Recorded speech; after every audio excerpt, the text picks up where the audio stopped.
আপনার পেটের ভিতরে একটা ছোট প্রাণ ধীরে ধীরে বড় হচ্ছে, কিন্তু হঠাৎ করে যদি আপনি বুঝতেই না পারেন সে নড়াচড়া করছে কিনা, তখন মনে প্রশ্ন জাগতেই পারে, সব ঠিক আছে তো? অনেক মা আছেন যারা প্রথমবার মা হচ্ছেন, তারা তো আরো বেশি চিন্তায় থাকেন, কারণ তারা জানেনই না আসলে কখন থেকে বাচ্চার নড়াচড়া বোঝা যায় আর কেমন হলে সেটা স্বাভাবিক। কেউ গুগলে খোঁজেন, কেউ পাশের মানুষের কাছে জিজ্ঞেস করেন, কিন্তু সবার উত্তর একরকম হয় না। আর এখানেই শুরু হয় ভয়। আমার বাচ্চা ঠিক আছে তো? আসসালামু আলাইকুম। আপনাদের প্রিয় চ্যানেল স্বাস্থ্য দিগন্তে আপনাকে জানাই আন্তরিক স্বাগত। আজকে আমি আপনাকে খুব সহজভাবে বুঝিয়ে দেব কখন থেকে বাচ্চার নড়াচড়া বোঝা যায়, কেন কখনো কম লাগে, এবং ঘরে বসেই কিভাবে আপনি নিজের ও বাচ্চার খেয়াল রাখতে পারেন। শেষ পর্যন্ত থাকলে একটা গুরুত্বপূর্ণ জিনিস জানবেন, কোন পরিস্থিতিতে দেরি না করে ডাক্তার দেখানো জরুরি।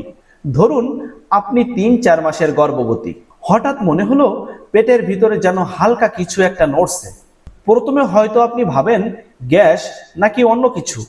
অনেক মা এই অনুভূতিটাকে বলেন, মনে হয় যেন পেটের ভিতরে ছোট্ট মাছ লাফাচ্ছে বা বুদবুদের মতো কিছু একটা হচ্ছে।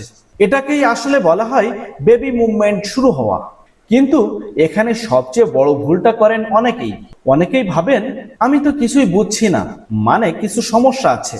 আবার কেউ ভাবেন যতক্ষণ না খুব জোরে নড়ছে ততক্ষণ ঠিক বোঝা যাবে না। এই দুইটাই ভুল ধারণা। সাধারণত প্রথমবার মা হলে গর্ভাবস্থা প্রায় 18 থেকে 22 সপ্তাহের মধ্যে বাচ্চার নড়াচড়া বোঝা শুরু হয়। আর যারা আগে মা হয়েছেন তারা একটু আগেই, প্রায় 16 থেকে 18 সপ্তাহে বুঝতে পারেন, কারণ তাদের শরীর আগে থেকেই এই অনুভূতির সাথে পরিচিত। কিন্তু একটা জিনিস মনে রাখবেন, সব মা একরকম না, সব গর্ভাবস্থাও একরকম না। তাই পাশের মানুষের সাথে তুলনা করলে আপনি শুধু অযথা চিন্তিত হবেন। অনেক সময় দেখা যায় একজন মা বলছে আমার তো 4 মাসেই বাচ্চা লাথি মারতো, আর একজন শুনে ভয় পেয়ে যান আমার তো এখনো কিছু লাগছে না। কিন্তু বাস্তবতা হচ্ছে প্রতিটি শরীরের অনুভূতি আলাদা। কিন্তু এখানে আর একটা গুরুত্বপূর্ণ বিষয় আছে, আপনি যদি 5 মাস পার হয়ে যাওয়ার পর একদমই কোনো অনুভব না করেন, তখন অবশ্যই বিষয়টা সিরিয়াস ভাবে দেখা দরকার। এখন প্রশ্ন আসে, সব সময় কি নড়াচড়া কম হলে সমস্যা? না, সব সময় না।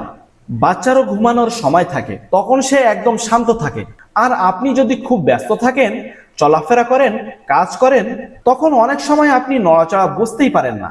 কিন্তু এখানে আবার অনেকেই একটা বড় ভুল করেন, নিজের শরীরের সিগন্যাল না বুঝে সবকিছু অবহেলা করে দেন।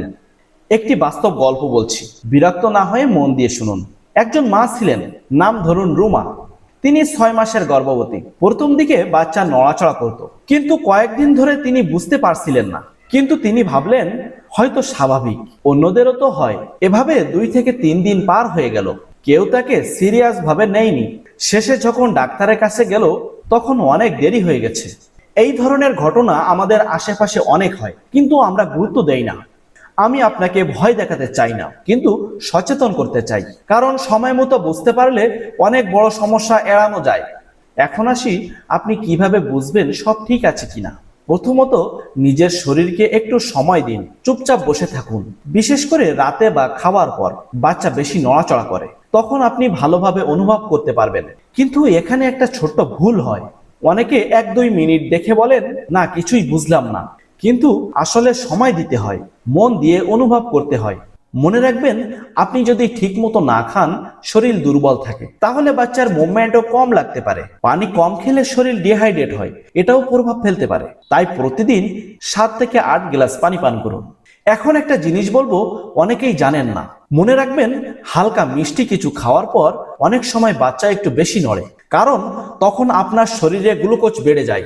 হালকা হাঁটাচলা করাও ভালো, এতে রক্ত চলাচল ভালো হয়। কিন্তু যদি হঠাৎ করে আগের তুলনায় নড়াচড়া কমে যায়, তাহলে এটা কখনোই অবহেলা করবেন না, কারণ এটা অনেক সময় বাচ্চার কোনো সমস্যার ইঙ্গিত হতে পারে।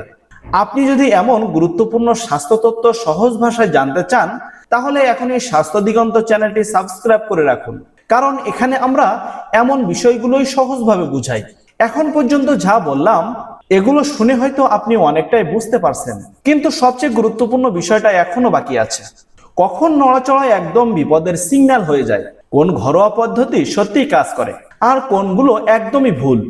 এই জিনিসগুলো না জানলে আপনি পুরো বিষয়টা বুঝতে পারবেন না। এখন আমি আপনাকে দেখাবো কিভাবে খুব সহজে ঘরে বসে বাচ্চার নড়াচড়া পর্যবেক্ষণ করবেন, কখন চিন্তা করবেন আর কখন দেরি না করে ডাক্তার দেখাবেন। অনেকেই এই জায়গায় ভুল করেন আর সেই ভুলের ফল অনেক ভয়ঙ্কর হতে পারে। তাই অবশ্যই ভিডিওটি মন দিয়ে দেখবেন। আর ভিডিওটা ভালো লাগলে লাইক দিন এবং আপনার কোনো প্রশ্ন থাকলে কমেন্ট বক্সে জানাতে পারেন, আমরা উত্তর দিব ইনশাআল্লাহ। এখন আমি আপনাকে সেই গুরুত্বপূর্ণ অংশটা বুঝিয়ে দেব, যেটা না জানলে অনেক সময় বড় ভুল হয়ে যায়। কিভাবে আপনি নিজেই ঘরে বসে বুঝবেন সব ঠিক আছে কিনা। ধরুন আপনি একটু সময় বের করলেন, সব কাজ রেখে চুপচাপ শুয়ে পড়লেন, একটা হাত রাখলেন পেটের উপর আর মন দিয়ে অনুভব করার চেষ্টা করছেন। মনে রাখবেন এই সময়টা খুব গুরুত্বপূর্ণ, কারণ সারাদিন আমরা এত ব্যস্ত থাকি যে শরীরে ছোট ছোট সিগন্যাল আমরা ধরতেই পারি না। কিন্তু এখানে একটা ভুল অনেকেই করেন, মাত্র 2-3 মিনিট দেখেই বলেন না কিছুই হচ্ছে না। আসলে বাচ্চার নড়াচড়া ধরতে হলে আপনাকে অন্তত 20 থেকে 30 মিনিট সময় দিতে হবে। এই সময়টাতে আপনি শুধু একা কাজ করবেন, শান্ত থাকবেন, নিজের শরীরের সাথে কানেক্ট হওয়ার চেষ্টা করবেন।